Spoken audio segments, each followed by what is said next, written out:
Buenos días a todos y gracias por vuestro esfuerzo, por poder hacer posible que llevemos adelante esta reunión de esta forma. Y ya se han dicho muchas cosas que a mí me han emocionado, como que todos estamos deseando de poder vernos, de estar juntos, y esto es una buena señal. En esta mañana me gustaría compartir algo. No voy a decir breve porque eso nunca se sabe, pero sí voy a intentar ser breve, que he llegado a titular Llegar a Jesús a través de su palabra, y continuando con la carta de Pedro, en su primera carta, en el capítulo 1, vimos que él se dirigía a una iglesia concreta que se encontraba en la antigua Asia Menor, que estaba pasando por dificultades, y venía pensando en eso, que la iglesia a lo largo de los tiempos ha tenido muchas dificultades. Elena lo ha dicho en el audio, creo que Lola también en la oración, todos de alguna forma u otra pues hemos hablado del sufrimiento del cristiano. Ramón también encabezaba la reunión hablando de que hay situaciones que no nos gusta vivir. Pues a estos cristianos a los que se dirigía Pedro en esta epístola tampoco le gustaba sufrir. Yo he titulado Llegar a Jesús a través de su palabra. Y me gustaría en esta mañana solamente y brevemente unos versículos del capítulo 2. Voy a leer los tres primeros que dicen así: desechando pues, toda malicia, todo engaño, hipocresía, envidia y todas las detracciones, desead como niños recién nacidos la leche espiritual no adulterada, para que por ella crezcáis para salvación, si es que habéis gustado la benignidad del Señor. Dice aquí Pedro. Eh, en, esta, en este capítulo de esta carta de Pedro, deja bien claro Pedro que tú y yo, los que en esta mañana estamos aquí, bueno, nuestros hermanos que no han podido conectarse, así como el resto de creyentes, pues que tenemos una nueva naturaleza. Tenemos una nueva naturaleza a través de un nacimiento espiritual que se produjo por una simiente incorruptible, la simiente incorruptible de la palabra de Dios. Esa palabra de la que tanto hablamos y a la que tanta importancia le damos porque realmente la tiene. Por lo tanto, si hemos nacido de nuevo y hay un nacimiento espiritual por esa palabra incorruptible, yo creo que debemos de vivir de acuerdo, conforme, en concordancia con esa nueva naturaleza, lógicamente por el poder del Espíritu Santo. Hemos sido llamados a tener una relación de amor, pero con aquel a quien sin haber visto, porque no lo hemos visto, le amamos. Pedro lo vio, él pudo verlo, qué privilegio, ¿verdad? Físicamente pudo verlo, abrazarlo, tocarle. Nosotros no, le hemos visto, pero eso no quiere decir que no le amemos. Le amamos, le amamos. En 2 Corintios, en su capítulo 11 y versículo 2, leemos: porque celoso estoy de vosotros, con celo de Dios, os celo con celo de Dios, pues os desposé a un esposo, para presentaros como virgen pura a Cristo. Somos la esposa de Cristo. Sin embargo, en esta ocasión, Pablo se estaba dirigiendo a los corintios, y los creyentes en Corinto pues habían llegado a ser dominados por esa naturaleza pecaminosa, esa naturaleza humana que todos tenemos. Su primer amor parece que se había fumado, se había desvanecido, y eso es muy humano, nos pasa a todos. Quizá arrancamos bien, después tenemos nuestros altos, nuestros bajos en la vida cristiana, y tenemos que andar con cuidado, porque el Señor lo que quiere precisamente, si nos ha hecho nacer, es para seguir creciendo por medio de su palabra.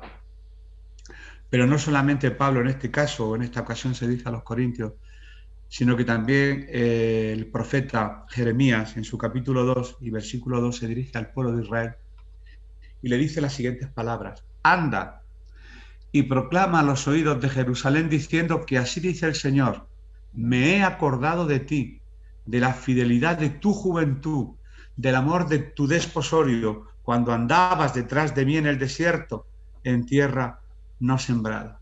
Vuelve de nuevo a ese primer amor. Es cierto que recién todos nos convertimos, pues andamos bien, pero quizá el Señor de vez en cuando pues tiene que recordarnos que andemos en ese primer amor. Porque parece ser que a veces no entendemos que el objetivo y el propósito de Dios es tener hijos salvos, pero no solo del juicio y del lago de fuego, sino también salvos del sistema actual del mundo. Bueno, ya soy salvo y ya está bien, ¿no? El Señor, además de habernos hecho salvos del juicio y del lago de fuego, también nos ha salvado del sistema actual de este mundo. Él no quiere salvarnos solamente para llevarnos al cielo, sino para satisfacer de forma inmediata el corazón de Cristo aquí, en esta tierra, de forma inmediata.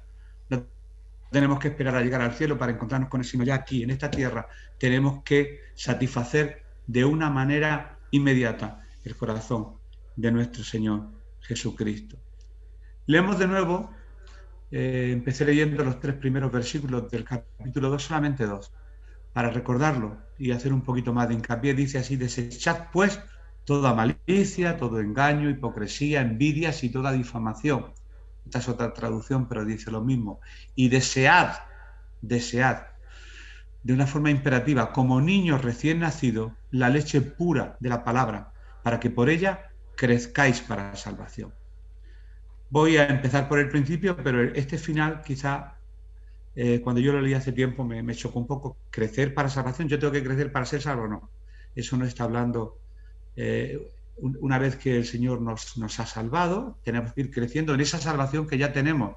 Es a lo que los teólogos llaman normalmente santificación. Ser santo, decía el Pedro en el capítulo 1 que hemos estudiado semanas atrás. Dios no puede hacerlo todo por nosotros. Él quiere que nosotros hagamos ciertas cosas. Por eso dice desechar, es una orden que nos da. Desechar, desead, es otra orden. Lógicamente, si hemos gustado de esta salvación, y se estaba dirigiendo a unos creyentes que estaban bajo el imperio del malvado Nerón, y muchos creyentes pues eran encarcelados, otros pues eran asesinados. Y de la misma manera que el pueblo de Dios, los cristianos de aquel siglo, del siglo I, estaban pasando sufrimientos, y el que entienda la historia de la Iglesia pues puede hacer un repaso, un recorrido por toda la historia. Estamos en este siglo XXI también pasando. Ahora tenemos otro Nerón distinto llamado coronavirus, pero el Señor sigue siendo el mismo. Eso es lo maravilloso, que Él no cambia, que es el mismo ayer, hoy y por todos los siglos. En Efesios 4, 22 y 25 dice así la palabra del Señor: en cuanto a la pasada manera de vivir, despojado del viejo hombre, que está corrompido por los deseos engañosos. Por eso, desechando la mentira, hablad, siguen siendo órdenes, verdad, cada uno con su prójimo, porque somos miembros los unos de los otros. Y en Corintios 5, 7 y 8, Pablo usa una figura diferente, pero para describir esta verdad, de que Él no puede hacerlo todo por nosotros. Nosotros también tenemos que hacer algo. Limpiaos, pues de la vieja levadura, para que seáis nueva masa, como sois sin levadura, porque nuestra Pascua, que es Cristo, ya fue sacrificada por nosotros. Así que celebremos la fiesta, no con la vieja levadura ni con la levadura de malicia y de maldad, sino con panes sin levadura, de sinceridad y de verdad. Qué hermoso esas órdenes que el Señor nos da. Él estaba diciendo a los que se estaba dirigiendo, para contextualizar un poco lo que estamos leyendo: ya habéis sido salvos. Y el primer capítulo termina diciendo que la vida es breve. La flor se marchita, la hierba se marchita, la flor dura nada, pero vosotros permaneceréis para siempre. Mi palabra os va a hacer permanecer por la eternidad. En este versículo 1 hemos leído que tenemos que desechar varias cosas. Yo solamente he apuntado a 2 de ellas, o a 3. Dice desechar la malicia. La malicia, ¿qué es la malicia? La malicia, la traducción en su original quiere decir, es algo gracioso, un enojo congelado. Como esas imágenes, o incluso cuando estamos haciendo por Zoom una transmisión, esas imágenes que se quedan congeladas, así paradas, que no se mueven. Pues la definición de malicia en su origen es un enojo congelado, anquilosado. Esas personas que no están dispuestas a perdonar, que guardan amargura, rencor, resentimiento en el corazón. Y claro, dar testimonio en medio de esta sociedad teniendo malicia no creo que sea bueno, porque nadie que se encuentra, o que se encuentre, perdón, alrededor de nosotros, alrededor tuyo, alrededor de mí, y vea esta malicia, va a ver a Cristo en nosotros. Así que no podemos ocultar malicia, porque eso es un sentimiento que se arraiga al corazón. Por eso la orden, desechad, echad fuera, porque ya habéis sido renacidos, sois criaturas nuevas. Vamos a dejar las cosas viejas. Las cosas viejas pasaron, todas son hechas nuevas. Desechad la malicia, ese enojo, esa falta de perdón, dejadlo, porque si no, eso va a ser un mal testimonio. Y no solamente habla de malicia, habla también de engaño, el engaño. Fíjate, el engaño implica usar el ingenio para causar una buena impresión en alguien. A veces la gente miente por algún motivo. Enseñando la mentira en una clase le pregunté a los niños, ¿qué es la mentira? ¿O por qué mientes? Bueno, yo miento por temor al castigo, para que nadie sepa la verdad. Entonces me invento una historia, ¿no? Me invento una historia pues para causar buena impresión. Esa sería la definición de engaño. Pues aquí Pedro está diciendo que además de la malicia debemos de desechar también el engaño. Recordemos la buena impresión que intentaron dar Ananías y Zafira cuando en el libro de Hechos, que se está llevando a cabo el estudio que hace nuestro hermano Paco, cuando se habló de Ananías y Zafira, pues usaron el engaño para dar una buena imagen y usaron el ingenio, para causar buena imagen y quedar buena impresión y quedar como buenos cristianos. Pero ellos mintieron. Eso del engaño está muy arraigado, ¿verdad? La picaresca española. Somos todos como yo digo, estamos muy familiarizados con el Lazarillo de Tormes, esa picaresca de engañar, de siempre sacar a ver de dónde se puede y demás. Pero también habla, además de la malicia y del engaño, habla de la hipocresía, de las envidias, de la difamación. La hipocresía ya sabemos todo lo que es, pues aparentar lo que no somos. La difamación, pues desacreditar cuando desacreditamos a otras personas. Bien, pasamos al versículo número 2. El versículo 2 dice, desead como niños recién nacidos la leche pura de la palabra. Es decir, Pedro no pudo haber cogido una imagen mejor que esta, la de un niño. Yo recuerdo cuando tenía que preparar el biberón, quizá uno de mis hijos, mientras que lo preparaba y ya ellos oían el sonido, ya se agitaban en el carricoche, movían las manos, movían los pies, ya se les hacía porque estaban deseando de que les enchufara el biberón. Pues esta es la imagen que coge Pedro, es una imagen muy ilustrativa. Como niños recién nacidos, si realmente hemos nacido de nuevo, tenemos que desearlo.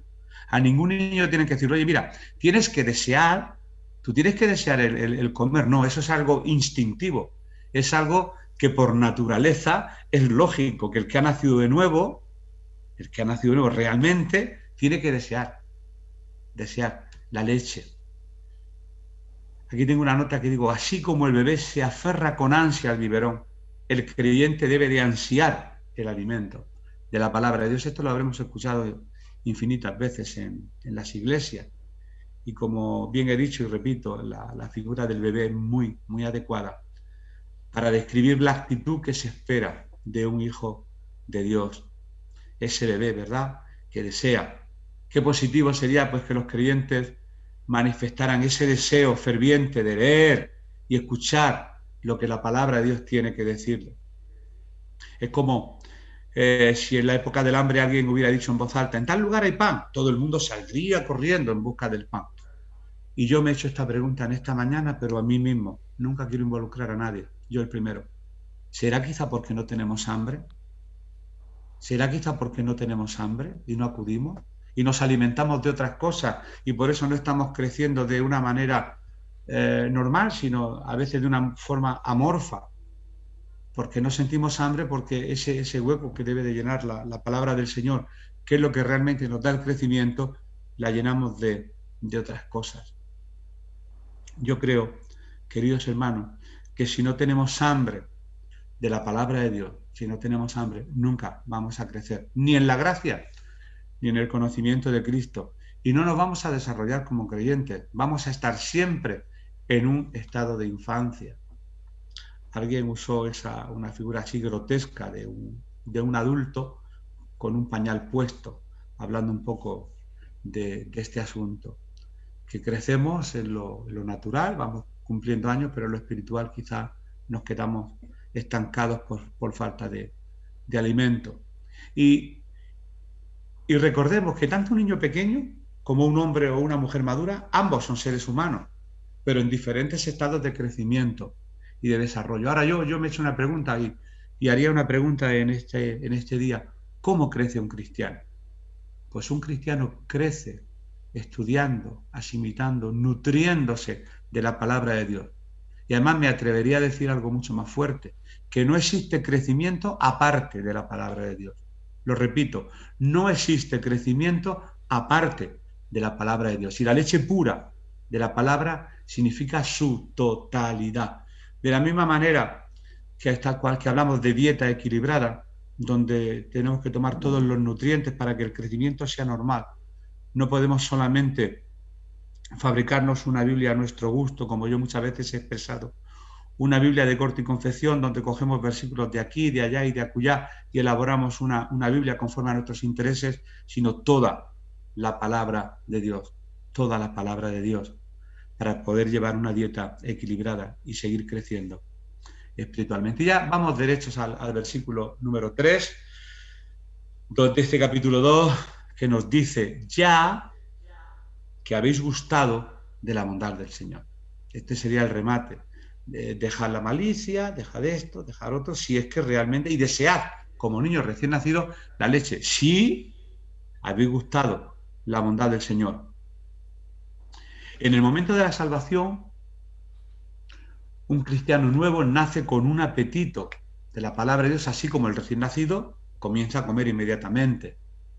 He dicho antes y lo repito ahora que no es necesario a un bebé enseñarle a comer. Todo lo único que uno tiene que hacer, y lo saben muchas mamás y papás, es poner el biberón en su boca y él ya sabe lo que tiene que hacer y cómo hacerlo. Pues el cristiano, como hemos leído en estos textos, debe de desechar el pecado, separarse del mundo. Pero ¿cuál es esta separación? Porque a veces quizás no hemos entendido. A lo mejor la separación del mundo la hemos entendido como una separación física. No se trata de ir a ciertos lugares, evitar otros, se puede hacer esto, no se puede hacer lo otro.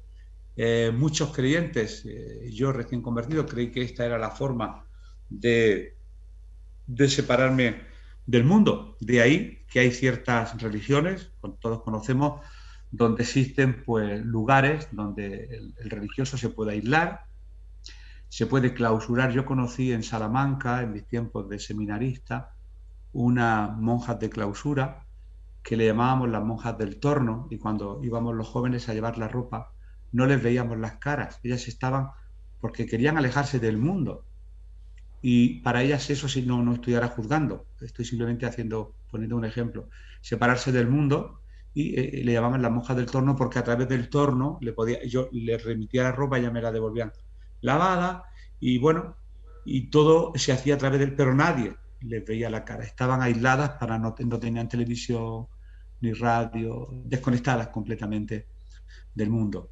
No se trata tanto de una separación tan solo física, sino de una separación espiritual, que nuestro corazón no amisa al mundo ni las cosas que están en el mundo, porque el mundo pasa, es su deseo, pero el que hace la voluntad del Señor permanece para siempre. Así que la malicia, la envidia, la hipocresía, la difamación, el egocentrismo y tantas cosas son los sentimientos de los cuales como hijos recién nacidos debemos separarnos. Y es solamente por el Espíritu de Dios actuando dentro de cada uno de nosotros que se puede producir esta separación con el mundo. Ahora vamos al versículo 4, estamos yendo rápido, de este segundo capítulo, que dice así: acercándonos a Él, piedra viva, desechada ciertamente por los hombres, pero para Dios escogida y preciosa. Siempre se ha usado este versículo de tú eres Pedro sobre esta piedra, cuando teológicamente se ha intentado un poco altercar con el tema del papado, pero este no es el tema que yo quiero tocar. Por el contrario, quiero decir que Cristo es la pieza del ángulo, es la piedra principal del edificio de Dios, y nosotros también somos piedras vivas que tenemos que estar juntamente con Cristo, unidos. Una piedra no puede andar por ahí suelta, como cuando la alegoría de Pablo de que una oreja tampoco puede ir por ahí suelta, sino que cada uno en su parte del cuerpo pues hace su función. Cada uno de nosotros, de los que estamos aquí en esta mañana conectados, somos piedras vivas y debemos de estar unidos juntamente con Cristo y juntamente entre nosotros para que este edificio pueda seguir creciendo. Yo quiero destacar de esto que he leído la frase acercándonos a Él, piedra viva.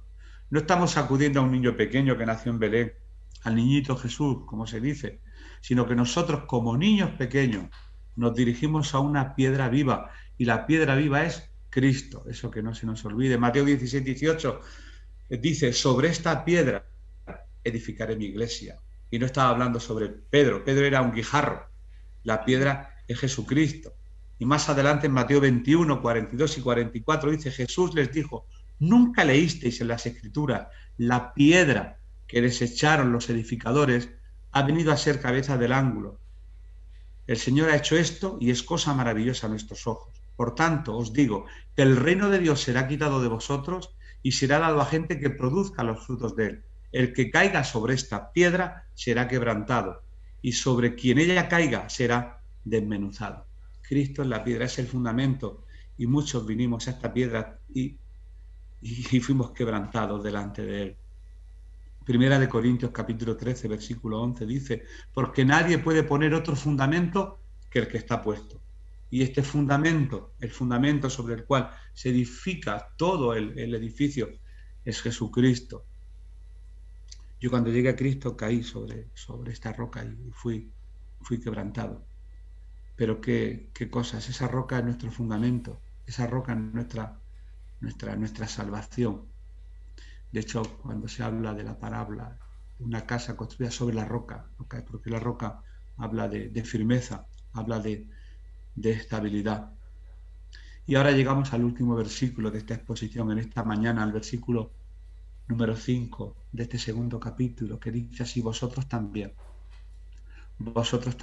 ya no solamente Cristo como la piedra principal de ángulo, sino que vosotros, se estaba dirigiendo a estos cristianos en estas circunstancias, vosotros también como piedras vivas, sed, de nuevo este imperativo, edificados como casa espiritual y sacerdocio santo, para ofrecer sacrificios espirituales aceptables a Dios por medio de Jesucristo.